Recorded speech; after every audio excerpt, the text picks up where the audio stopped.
Episode 8. Food and hot water. All the complexities of the heart and mind shuffle further from you for just a moment, lost in the experience of taste or comfy warming sensation. Muscles relax and synapses light up. You look up at the firework display and momentarily forget about those looking up with you. When you remember, you can't believe your luck. Food and hot water and people.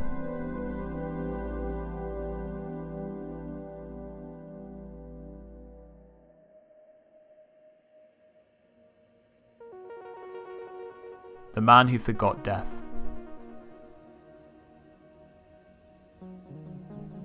You had a dream when you were young.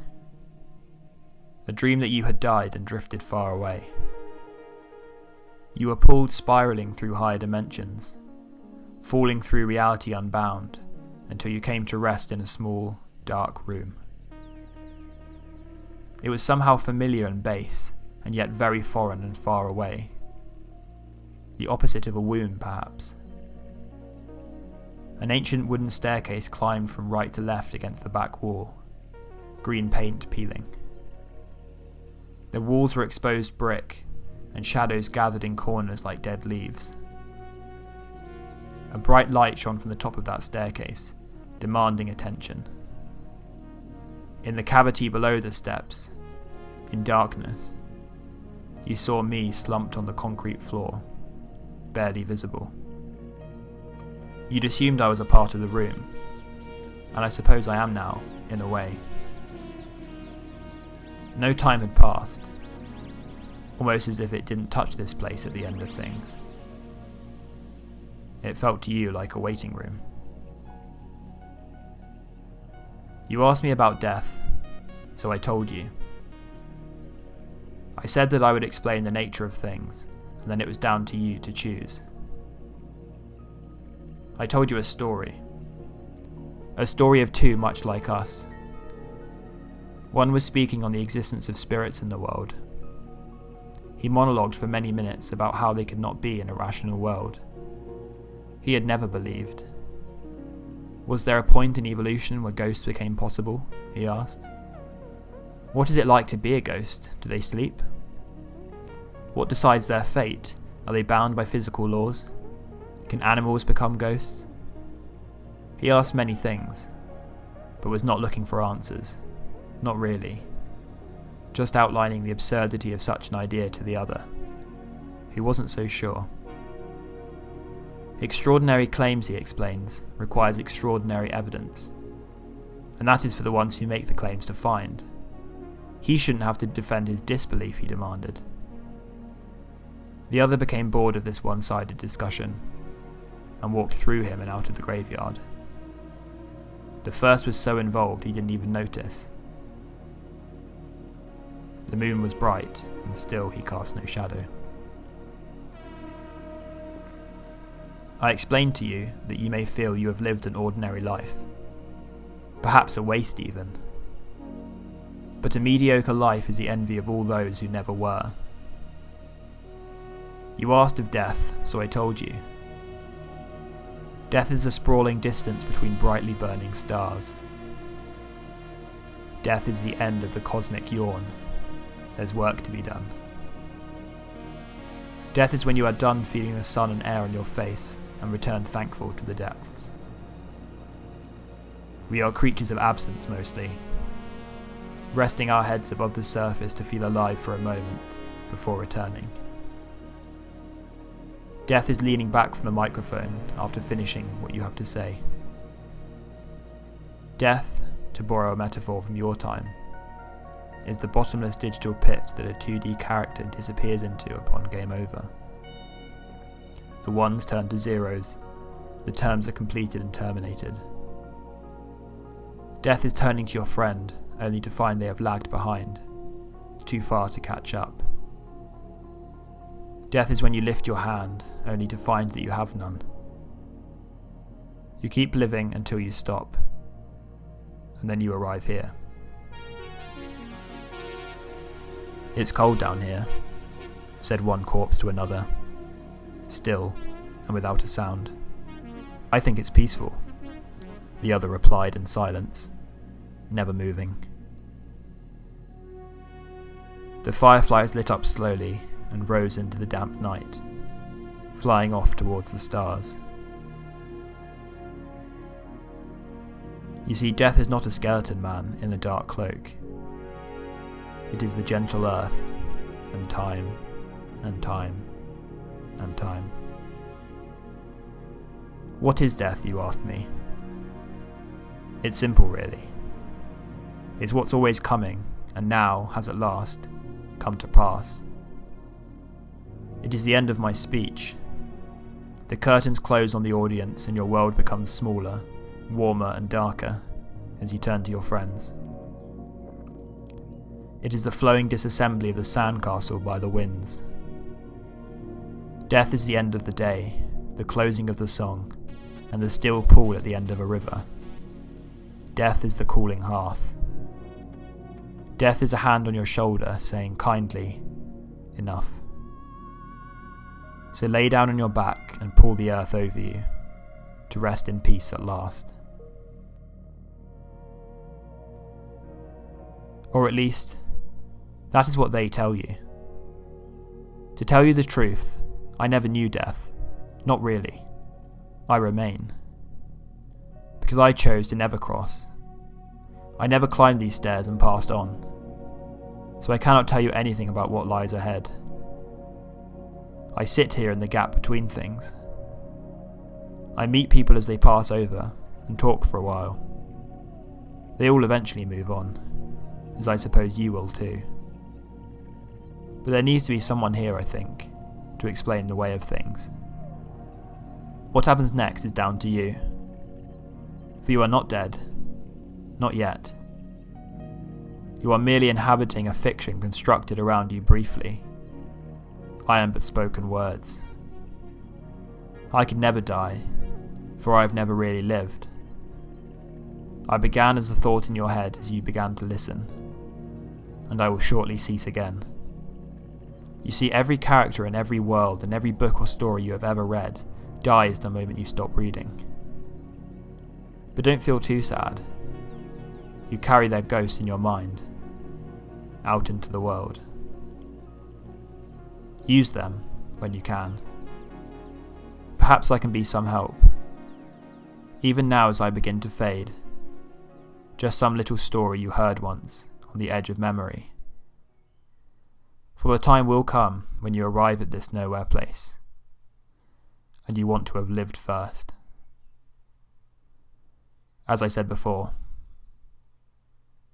it is down to you to choose.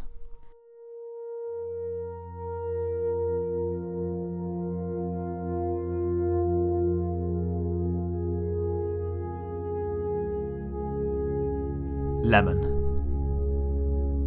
This is a story about a person, a story about a girl, a story that begins and then goes on until it is finished, a story that starts right here, right now, you and I together. Each day we write the lines, and as we move forward we turn through new chapters. There is always an exchange to be made between the art and the artist. We are reflections looking back at each other, seeing things we like and things we want to change in ourselves. Together we can repeat this process into the future. This is our story after all. You are the author, I am in the thank you section. A short message on a tombstone. Tiny tombstone on the hill, engraved, apocryphal, beneath the blowing petals in the wind. Landing and scattering over the town where you used to walk. The docks chiming in the morning air. Hamburg beneath the sky, above the earth. We find ourselves between things, where humans gather, on the borders. One side, looking at the other. The morning arrives as I knew it always would, but somehow secretly doubted. We are washed down life into the adults we could never have envisioned. Still us after all this time. We move through systems we never helped to build, pushed into without question or resistance, thrust into the world too young, knowing nothing, vessels to be filled with agendas grown crooked in the messy world. We see them and become them. Language builds our minds and hearts, but something deeper lies concealed. An urge, a direction, if we're lucky. If not, we linger. We try to learn, we try to live. Each day passes and we doubt things. Everything around us at one time or another. We can't hold it all in our little hearts all the time. We get tired. We get tired. And sleep comes to us, after lying in dark rooms half our lives. We find comfort sometimes in the spaces between things. Between the two of us, we can open up a space that can be cozy. It's a two-way street and people throng in both directions. But they can be civil and lend one another a hand when needed. What do we want? Where are we going? What could we be? Navigating these things can be perilous. We have been trained as expert sailors by the seas of life thus far. Sometimes storms came, and we are the evidence that our ships were not wrecked, but continue on the blue expanse. We are over the horizon now. The sun is beyond. We made it. Passing not like ships in the night, but as birds on the swelling currents searching for food. We meet after so long. The universe is old already.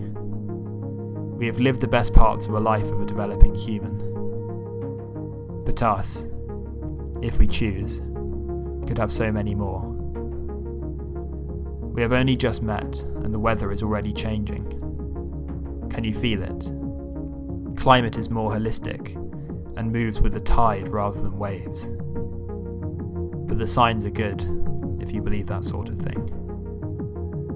We can weather the ages together from here forward if we choose. Dead gods making a decision to go out into the world once more and exert our influence. Combined, what a force we would be. We are the amateur writers of our futures. All we can do is lean into it and try to make good decisions. Floating on the sunlight and breeze, the scent of flowers drifting in the morning air like exhaled breaths. With you, beneath the sky, that's all we need.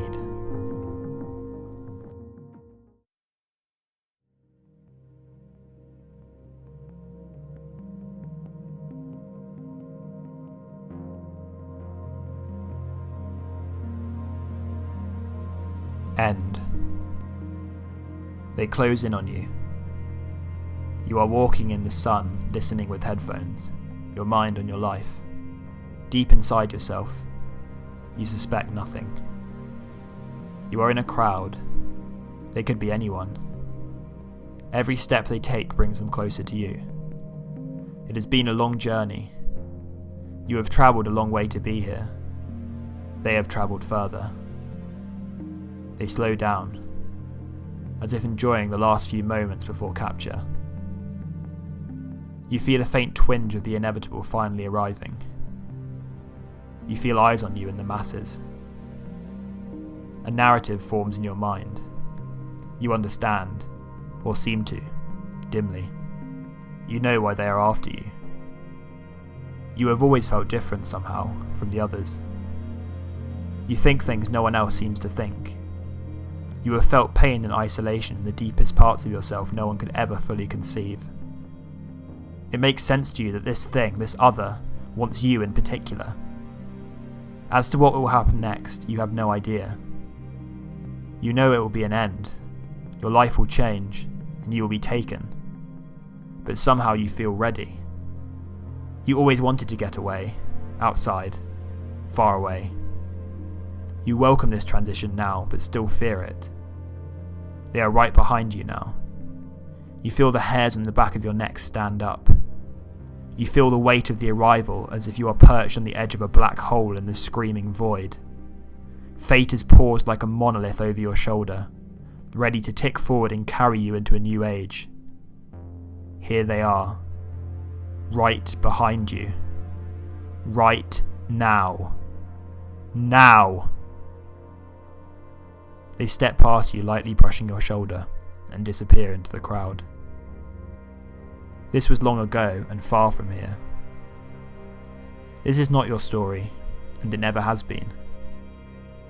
They go on, their purpose unknown, and their target still distant. Each person in the crowd around you, and spread across this bustling earth, feel deep inside them that they are the one. You are lost in the crowd. You feel alright.